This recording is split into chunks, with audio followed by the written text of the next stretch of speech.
I do not like the word flopped. I've ruined the video already, but it's true. The machine can always get behind you and something clicks. I mean, technically Steve Austin was a so-called flop when he joined the then WWF. I think that turned out alright. So let us just switch it to those who are still waiting to find their wings, even after WWE tried.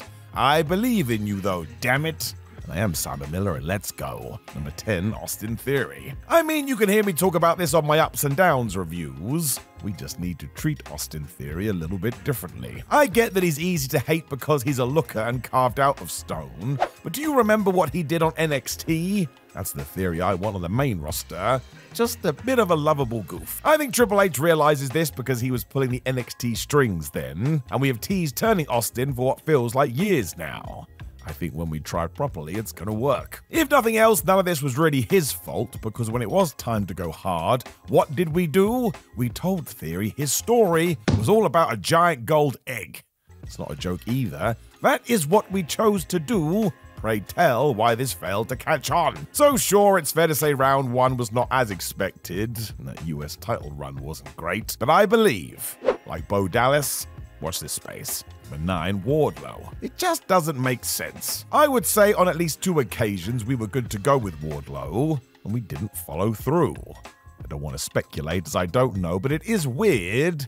These days, he's not even on TV. Now, this could be an injury, but it still makes it all very sad. Wardlow felt like a guy who could offer something different for AEW, but it was such a stop-start push. I'm not sure anyone felt like they could truly get behind him. I suppose we fell into a pattern because Wardlow went from group to group to group, and every time it was ready to hit, we just didn't. After a while, it is boy that cried wolf. You stop believing in it. I think you can get one more proper push with Ward, but you have to go all the way. If not, maybe it's time to let him go and try elsewhere. I mean, I think somebody can definitely use this guy. Number 8, Alberto Del Rio. So it is not easy to talk about Alberto Del Rio.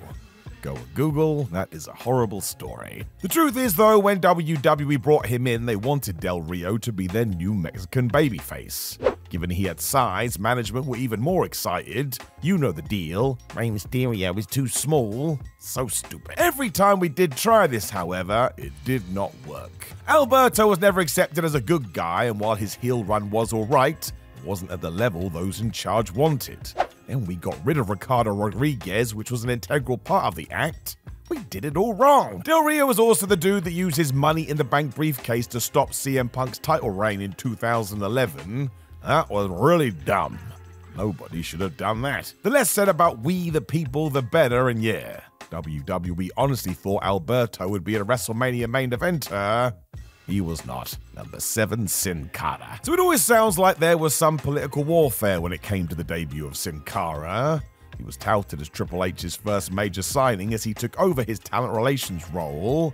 Maybe, just maybe, Vince McMahon wanted to make his life more difficult. Sin Cara himself allegedly didn't help as he walked around backstage like a star. You know how that goes in wrestling. You just irk others and put a target on your back. It then got worse because, be it nerves or whatever, Sin made one too many mistakes in the ring. Even on his first match, he tripped during his entrance. WWE has always been notorious for holding that against you if other factors are at play. There were attempts to sort this in the sense the former Mystico was teamed with Rey Mysterio for a while, which I assume was meant to be a passing of the torch moment, but before long they cut their losses, got rid of Mystico, and put Hunico in his place. Don't worry about Mystico though, because he did fine. He went back to Mexico and continued to be a megastar. Number 6, Nathan Jones. Too much, too soon. That is the story here. You can find this narrative constantly throughout the years too, so it's amazing Vince McMahon didn't learn. Just because somebody is massive doesn't mean they need to be on the main roster instantly. The rumors have always said management would try and hijack dudes from the boss because they knew what would happen otherwise. I suppose Nathan Jones was just too gargantuan. Vince saw the 8x10s and here came the big push. The issue was Jones wasn't ready to be on the main roster, and even the powers that be figured that one out. WrestleMania 19's proposed tag team match of The Undertaker and Nathan saw Jones get pulled at the last minute, and for a good while all he did was run-ins. Soon the big Australian fell out with the travel schedule too, and I would assume when you can feel the tide turning, you just check out.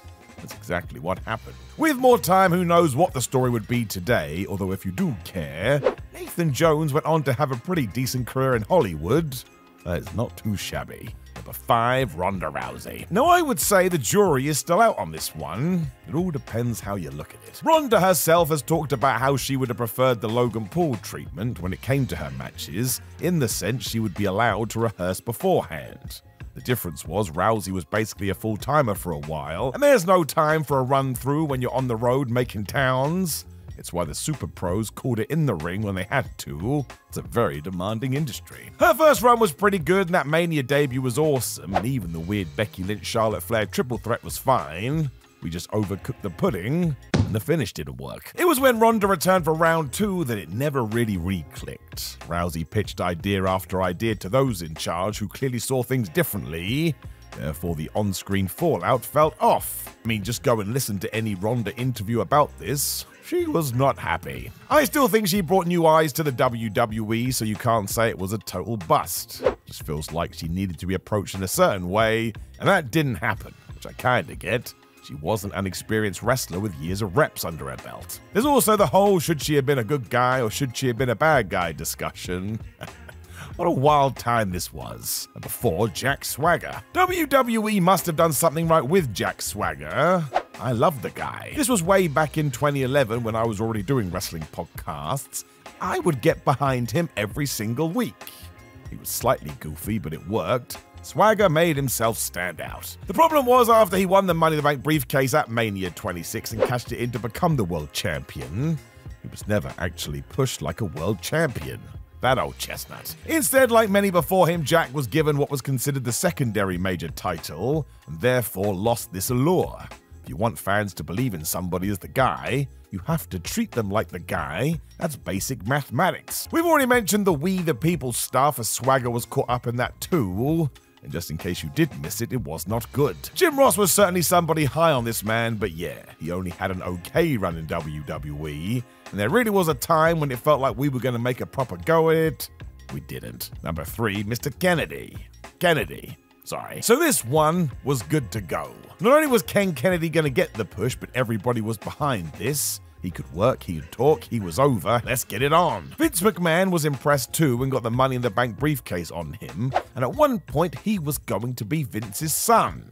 And that would have been a stupid storyline, but hey, it does mean you're going to be focused on quite heavily. And then, man, it all went bad. Soon after getting the magic case, Kennedy got injured and lost it to Edge, when we learned that this was an error. His shoulder was not as bad as first thought. Whoops. As soon as that was done, he was caught up in a wellness policy suspension, and then he ran afoul of John Cena and Randy Orton.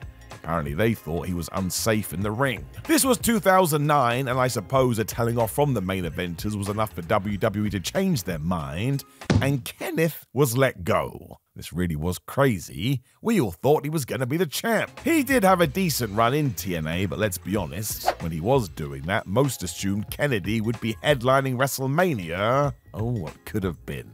Number 2, Vladimir Klov. This was so weird. It was 2008. For some reason, WWE thought it was 1987. I'm just not sure fans en masse wanted to see angry foreign heel, especially as it felt so cliched. Klov was also thrust into the spot with no real push. It was almost like Vince McMahon was searching for new ideas. He panicked and picked an old one instead. Vladimir got all the help too, as he even defeated The Undertaker on SmackDown, and that never happened. He also had a proper war with Triple H over the world title, but again, that lacked heat as the crowd didn't really care. WWE soon gave up on this, with Vlad being moved into a comedy gimmick with Santino Marella, and hey, it was quite funny. It was also a huge 180 shift. With hindsight, I think WWE saw Klov as an Ivan Drago figure, but again, we were long past that. Rocky IV was released in 1985, so we were 23 years too late. Number 1, Gable Stephan. I mean, we likely shouldn't have called him the next Kurt Angle. That bar is way too high. Gable Stephan did arrive in WWE as a wrestling Olympic gold medalist, and look, in that field he was amazing. Many called him one of the best of all time. It's why WWE and UFC wanted to sign him up, and why when WWE got him he was put in NXT, but on a mega deal, they wanted to make this work. It didn't. There is no real reason either. If you want to bring Angle back into the mix, he wasn't the greatest rookie ever just because of what he could do inside the ring. Kurt figured out character and sports entertainment within what felt like a week, That's why he rose so quickly. It never seemed like Gable had the same light bulb moment, plus his work didn't have the same personality as Angle's. Again, we should not have made this comparison. Before he even made it to the main roster, he was let go, and the word was Stevenson just didn't get it. Which is fine, I understand. Pro wrestling isn't for everyone, but that's the whole point. Knowing other wrestlers that got a big push and it didn't really work out, make sure you let us know in the comments below before you like the video, share the video. Why not subscribe? Then click the video on the screen so I can regale you with more wrestling trivia. But otherwise, my friends, you take care, and I will speak to you again soon.